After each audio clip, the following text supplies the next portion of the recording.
Isang magandang araw pong muli mga kapatid. Narito naman po tayong muli upang patuloy natin tuklasin ang marami pang hiwaga ng Biblia. Gusto ko lang pong bigyan pansin ang kasagutan ng ating kapatid sa Iglesia Katolika Apostolika Romana sa katanungan kung bakit ang mga Katoliko may pista. Kaya daw tayo nagpipista sapagkat ang Ama nagpaparangal nga, tayo pa kaya.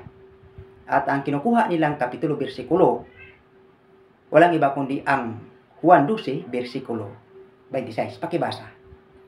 Ayon sa Juan 12, versikulo 26, ang naghahangad na maglingkod sa akin ay dapat sumunod sa akin, at saan man ako naroon ay pumaroon din siya. Pararangalan ng Ama ang sino mang naglilingkod sa akin. Ayun, ang sabi ng ating Panginoon Kristo, pararangalan ng Ama ang sino mang naglingkod sa akin. Ngayon, kaya daw tayo nagpipista sapagkat tayo rin ay magpaparangal. Dahil ang Ama nga nagpaparangal, tayo pa kaya. Ngunit ano bang turo ng ating Panginoong Kristo tungkol sa pagpaparangal? Basahin natin ang Mateo 5, versikulo 16. Ayon sa Mateo 5, versikulo 16, gayon din naman, dapat ninyong paliwanagin ang inyong ilaw sa harap ng mga tao upang makita nila ang inyong mabuting gawa at papurihan ang inyong Ama na nasa langit. Yun, napakaliwanag. Na kapag nakita natin ang mabubuting gawa ng mga apostolis, ng mga banal na tao, ang ating papurihan, ang ating Amang nasa langit. Bakit kaya nasabi ng ating Panginoong Kristo yan? Basahin natin ang 1 Corinto 14, versikulo 24-25. Ayon sa 1 Corinto 14, versikulo 24-25, ngunit kung ang lahat ay nagpapahayag na mensahe mula sa Diyos, at dumating doon ang isang di makaunawa, o di sumasampalataya, makikilala niyang siya'y makasalanan. Madarama ang kanyang tunay na kalagayan.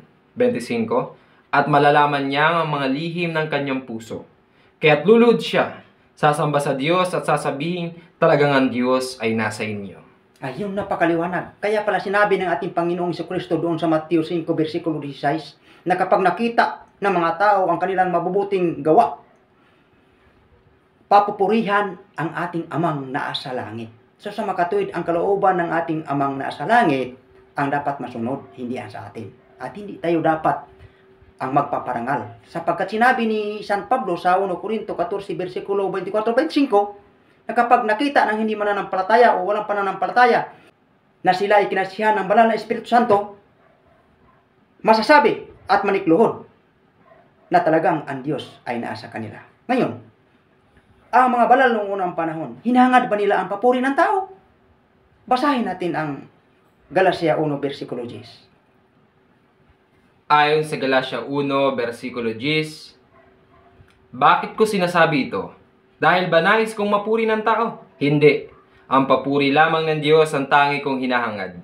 Sinisikap ko bang magbigay lugod sa tao? Hindi. Kung iyan ang talagang hangad ko, hindi na sana ako naging alipin ni Kristo. Iyo, napakaliwanag po noong unang panahon, ang mga banal, ang mga santo, ay talagang hindi ang papuri ng tao, kundi ang papuri ng Diyos. Dahil yun ang kalooban ng Diyos na dapat natin sundin, hindi ang sa atin.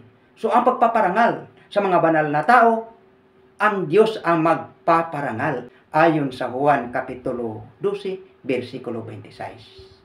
Hanggang dito na lang, sana samahan niyo kung muli upang patuloy natin tuklasin ang marami pang hiwaga ng Biblia.